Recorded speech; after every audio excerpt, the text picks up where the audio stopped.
Now, from CBS News Miami, this is Facing South Florida with Jim DeFede. Welcome to Facing South Florida. I'm Jim DeFede. Debbie Wasserman Schultz made it official on Friday. She will be running in Congressional District 20. Today, I'm announcing my candidacy for re-election in Congressional District 20 because we cannot let Trump destroy Broward County's power. The district encompasses the heart of the black community in Broward County, stretching from Plantation to Deerfield Beach and from Sunrise to Oakland Park. 40% of the district is African American and has been represented by black leaders for more than 30 years. As you might imagine, the announcement elicited strong reactions from some in the black community. I have spoken to people who I trust in DC that this was always her plan. So the conversations were performative. So it tells black voters in Broward that she's performative, and so is her alleged allyship. Black representation is a non-negotiable for me. Everyone deserves to have a seat at the table, and everyone deserves to be represented by someone who, with their lived experience. But after Ron DeSantis' redistricting efforts, District 20 was likely the safest seat for Wasserman Schultz to run in. Shortly after her announcement, I spoke to her from Washington. I am running for District 20 because I have represented Broward County for my entire adult life. I have fought for and been the tip of the spear on the major issues, especially when it comes to fighting to make life more affordable for the people of Broward. And I'm just not going to stand by and let Ron DeSantis and Donald Trump try to destroy Broward's power.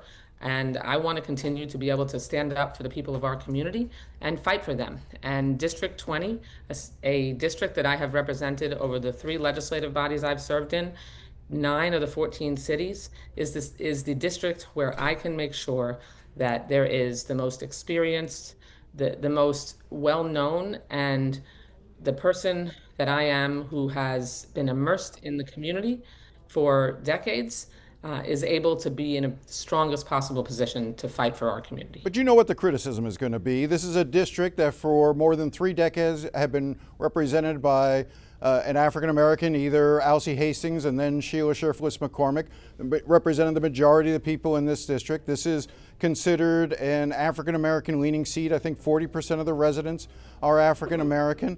And the idea is that you will be taking away potential black representation in Congress. How do you respond? Jim, I represent a minority district now, and everything that I have done in the years that I have represented this community has had me fully immersed in the neighborhoods and communities of Broward County. The people in District 20 know me, and I know them. I am an everywhere, all the time elected official. People know I show up for them. I show up at festivals and 5Ks and church services and in communities with the smallest and the largest crowds. And right now, especially because this district has had so much instability over the last few years. I mean, first after my mentor and like family, Alcee Hastings passed away, Ron DeSantis had the audacity to leave this district open for 10 months before a special election happened. And then there was a cloud over this district for the last couple of years, and he's going to leave it likely open again all the way until next January. This is a district, and our community needs an experienced champion who can fight for them every single day. I am the most senior member of the Democratic member of the Florida delegation. I'm a senior member of the House Appropriations Committee. I am the ranking member of a subcommittee in appropriations, making me at the leadership table of appropriations. I am a co-chair of Hakeem Jeffries' steering and policy committee, where I am at the leadership table with him and my other leadership team members every single week, making decisions and making sure that I can bring the needs and goals and values of Broward County and District 20 to the leadership decision-making table. And when Democrats win the majority, which we will and we must, I will be sitting right next to Speaker Hakeem Jeffries, making sure that our needs in Broward County and in District 20 are at the top of the national priority. Let me jump in because earlier this month, I interviewed and spoke to State Senator Rosalynn Osgood, and this was when it was speculated that you may run in this district, and this is what she said to me. We don't want it to be her legacy that she remains in Congress by disenfranchising the black community. We want to have someone with our lived experience representing us in Congress. We want little black boys and little black girls to see somebody that looks like them so they can dream. How do you respond to that? I have been all over this district, and I have reached out and been speaking to now over 100 people. I've been out in the community, and the feedback that I'm getting is that first, the people in this district know me. They know I'm a fighter, and they know what my experience is, and they know that what they've been through in the last few years. They have told me we can't afford to have a beginner just start out in the United States Congress. We have to have somebody who we know, who has already been fighting for us, and who can make sure that they can continue to bring home results. I have spent years, decades, getting to know and working with people in the Black community. They know and trust me, and that's the feedback that I've been getting all in the last few weeks since this illegal redistricting. This does come at a time when, because of the Supreme Court decision in Calais, that you're seeing southern states move quickly to try to chop up and eliminate Democratic seats, many of them held by African Americans. It's likely that the Congressional Black Caucus, the numbers in the Congressional Black Caucus, are going to be much smaller in the next Congress, regardless of what Democratic wins there are. So I'm curious if in the course of doing these deliberations about this, if you had conversations with Hakeem Jeffries, with members of the Congressional Black Caucus, and what they told you about the prospect of you going into a seat that has traditionally, for the last 3 decades, been held by an African American. Yes, I have. I am very close with my CBC colleagues, and obviously close with Leader Jeffries as a member of his leadership team. And we all know, and we're all outraged. This is a very sensitive time. This is a very difficult, outrageous time. The decision made by the Supreme Court in the Calais decision, it really was unacceptable. And when Democrats win the majority, we're going to pass legislation to ensure that we can have, we can prohibit mid-decade redistricting so that we can ensure that we have fair redistricting that people can count on, and that people's voices are not intentionally silenced as Republicans have done here. But did anyone in the Congressional Black Caucus I'm say to you not to run? No, none of them asked me not to run. What the leadership, what Hakeem Jeffries and my CBC colleagues told me is that they know I know our community, and Leader Jeffries trusts Democrats to be able to know our communities well enough to have reached out, done the important outreach necessary to be able to make the decisions that we need to be able to make on how we can most effectively represent our community. I do want to move on to some other issues, but a last question on this with regard to the decision in 20. Again, I go back to the statement that Rosalynn Osgood and others have made that really the only way that someone can truly represent the African American community and needs is someone who has their shared lived experience. Obviously, you do not have their shared lived experience. How will you be able to try to convince them that that's not an issue for you going forward? Because I have been in the community, for decades already. I show up and I make sure that the representation that I provide is one that is not token, it's not surface level. It is deep and immersive. And in the conversations that I've had, which I made sure that I had all across this district before I made a final decision, the feedback that I've been getting is that they know me, they support me, they know for sure that they don't want to start with a beginner who would be just trying to staff up and figure out, just the basics of, what their job is.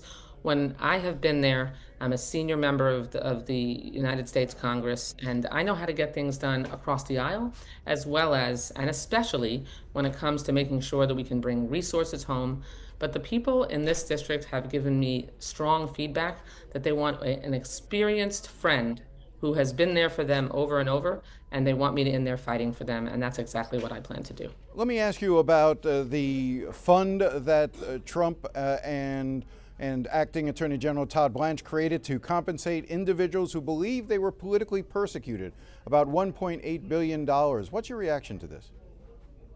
This is a monument. This proposal and plan by Trump to create a January 6th slush fund, a weaponization slush fund, is the epitome of the culture of corruption that is so deeply embedded in the Trump administration and in Washington now, led by him. I mean, I had a colleague yesterday suggest on the Republican side of the aisle that he was going to apply for funds from this fund. This is because Donald Trump wants to make sure that he can line the pockets of people who stormed the Capitol on January 6th, tried to overturn the results of a legitimate election, attacked law enforcement, some of whom died, and he wants to pay them off, as well as others, as well as his sons, line his own pockets, and make sure that he can have an on-the-ground team who he has financed and enriched so that he can continue his culture of corruption and his self-dealing schemes. And we are going to continue to call them out and stand up and push back against that. We will use the courts, the community, and Congress to stop him. That's why they had to pull the bill that they're trying to, jam more funds into ICE and CBP to continue their rogue enforcement activity, because this was something that even Republicans couldn't stomach. I want to also ask you about Cuba. We've now seen this week the indictment against Raul Castro. There is the Nimitz carrier group is now in the Caribbean. Are you anticipating some sort of military type action in Cuba in the days or weeks ahead? And if so, would you support such an action? Well, an indictment of Raul Castro was long overdue. Certainly doesn't, I don't shed any tears over that. He was directly involved in causing the plane crash of the Brothers to the Rescue plane many years ago. Their deaths are on his head, and so his indictment was long overdue. But look, what's likely to happen here is that Trump is going to try to just replace the same serpent head with a different one, just like he's done in Venezuela, and just like we've seen happen in Iran. But the danger here is that this is 90 miles off the coast of Florida, and the people that I've talked to, and I know, we absolutely do not need military action. We do not need Trump to to add another jewel in the constellation of countries that he is trying to control so he can enrich himself and his billionaire friends. And so I believe and have fought for the release of political prisoners in Cuba, for a free Cuba that has the ability whose people have the ability to elect the people of their choice and ensure that they can have the kind of freedom that they need to communicate and to live their lives. And we can achieve that. But the way Donald Trump is going about it, particularly based on his track record in Venezuela and Iran, is certainly not headed in that direction. We will post the full interview with Wasserman Schultz online at cbsmiami.com. But still to come, is the former head of the Proud Boys, Enrique Tarrio, going to get millions from President Trump's $1.8 billion anti-weaponization fund? Well, he certainly hopes so. I sit down with him next. Stay with us.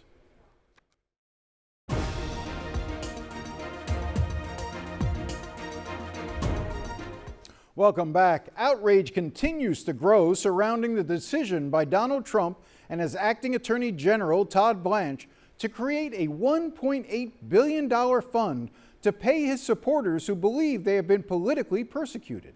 That includes people who were convicted of assaulting police officers on January 6th. These people don't deserve restitution. Many of them deserve to be in prison. I mean, this is just stupid on stilts. One person eager to submit a claim is Enrique Tarrio, the former head of the Proud Boys, who was convicted of seditious conspiracy. A jury found he helped orchestrate the attack on the Capitol to block the certification of the 2020 election. 140 law enforcement officers were injured during the day-long attack. U.S. District Court Judge Timothy Kelly found that Tarrio's conduct was so egregious it qualified as an act of terrorism and sentenced him to 22 years in prison. But shortly after Trump took office in January 2025, he pardoned Tarrio and the other 1,600 people convicted or charged in the January 6th attack. Will you be applying for payout from the fund? Depending on what the answer is yes. I don't know the process. I mean, everybody's breaking their heads. You know, I've gotten probably 1 million calls in the past 3 days from J6ers that are like, okay, how does this work? And I'm like, look, I'm not a guru. I don't know how this works. I can only speculate. Just look, people don't have to like me. But to say that I got 22 years correctly is wrong. I wasn't there. I was targeted, and I do believe that this fund does apply to me. Well, when you think about what you think would make you whole, or what would do that, what number do you generally put that at? I mean, are we talking in the millions? Yeah, definitely. If like we weren't talking about the fund and we were talking about like compensation, some type of restitution for the things that like I went through and my family was put through, yeah, I think it might be in the tens of millions. You know, I know some people are like, oh, well, they owe me $1 billion or whatever. But the truth is, you know, I lost a lot. You know, I was in solitary confinement for 3 years. You know, just in legal fees, right? I'm at like $1.25 million. So even if like, you were convicted. I mean, that's well, look, that's inarguable. We can't argue the fact that I was convicted. But ultimately, you received a pardon from President Trump. Isn't that compensation enough that you were pardoned and released from prison? No, to make somebody whole, right? I and J6ers stand on 3 pillars. One is that the convictions need to be overturned, right? Whether through pardon or through the courts, right? Is what we saw just about like a month ago, that we're going to get our sentences vacated. So technically, once that happens, then technically the jury thing goes out the window, right? Because if we're talking about legalities, if our sentences are vacated, that makes it null and void. Then you would ask me that question in about a month, and the answer would be different. I'd be like, no, I didn't get convicted by a jury, my peers. I beat that system. And then the second pillar that we stand on is compensation, all right?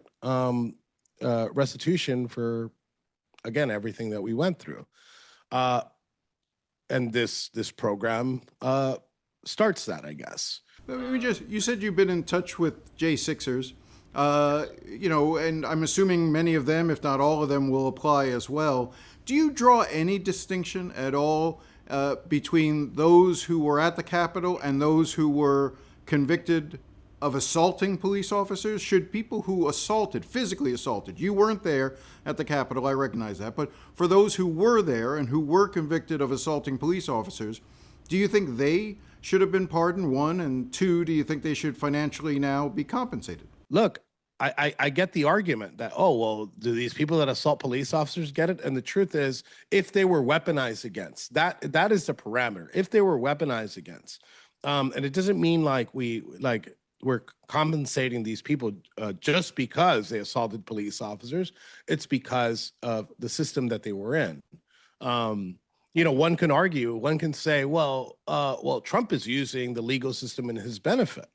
I don't think so, but if Trump can use the legal system to his benefit, then Biden could have done the same thing and did the same thing. But you understand why a lot of the public, even some Republican members of Congress, are uneasy and do not like the notion of individuals who assaulted police officers getting a financial benefit now. Well, look, I understand. Oh, if you put it in that light, then I don't think that those members of Congress are being objective, right? Because in this case, you could say, well, they shouldn't get I don't know, Social Security benefits. They shouldn't get that. I get it. People that did bad things, you don't want to give money from the government to, but it doesn't matter to that, because the baseline of this is weaponization. Were you persecuted? So when you talk to other J6ers, what's their reaction? I mean, to all of this?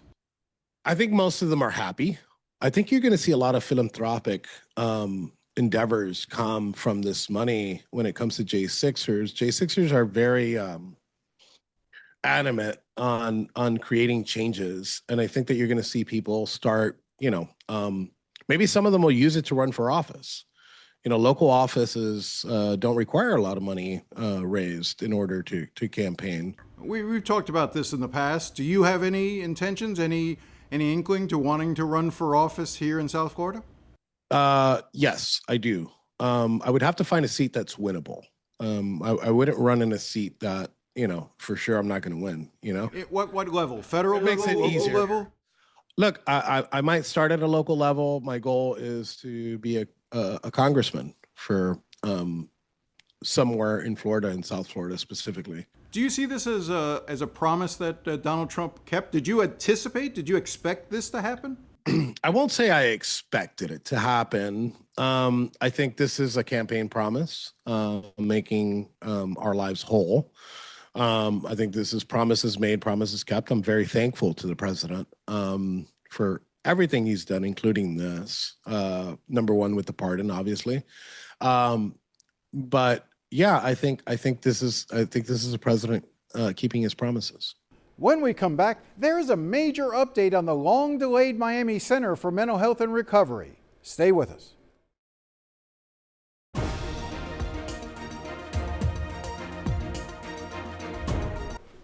Before we go, we have an update on the Miami Center for Mental Health and Recovery. As we showed last week, a majority of county commissioners are eager to give the center final approval, allowing it to open after years of delays. The only thing standing in its way? Chairman Anthony Rodriguez. On Tuesday, Rodriguez grudgingly said commissioners would finally be allowed to vote on the center at their next commission meeting in June. But he issued one final demand. He wants the head of Jackson Health to review the proposal and write a report, even though the plans for the center have already had multiple reviews, a fact noted by Commissioner Raquel Regalado. So that we're clear, so we're set in that this is going to go to the next PCC? That's still at my discretion, but that is my intent. My intent is that the item travels with the report. Now, I will get the report in advance. We will all get the report in advance. And if there's something completely out of the ordinary that is just earth-shattering, which I can't imagine, then of course that has to be evaluated. But yes, the idea is for this to be all discussed together at the June 19th meeting. That would be the idea. I know. I just feel like once again we're moving the goalposts, and now like we're not. We're happy. I'm happy to not pass this, and then nothing comes forward. So I mean, we have a choice. We could vote this down. So I mean, you want to create the narrative, Commissioner, that we're moving the goalposts, but I'm actually moving it forward responsibly. That's what I'm doing, and I'm setting this up for success. I hope. Although you disagree. I disagree. But I respectfully disagree with you. I just want to vote. So I look forward to seeing it on the next BCC. Thank you. Geez, who put a burr under Rodriguez's saddle? And here is another reason Rodriguez's demand is a bit irregular. Jackson Health submitted their own plan to run the center 2 years ago, but it was rejected for being too costly and not providing the level of care people needed. So now Jackson is being asked to pass judgment on the proposal from one of their competitors, the folks who actually won the contract. That's a little suspicious if you ask me. But we'll be sure to keep an eye on what happens next. Well, that's all the time we have today. If you have any thoughts or comments, feel free to contact me at jdefede@cbs.com. Oh, I do enjoy hearing from you. Thanks again for watching, and enjoy the rest of your day.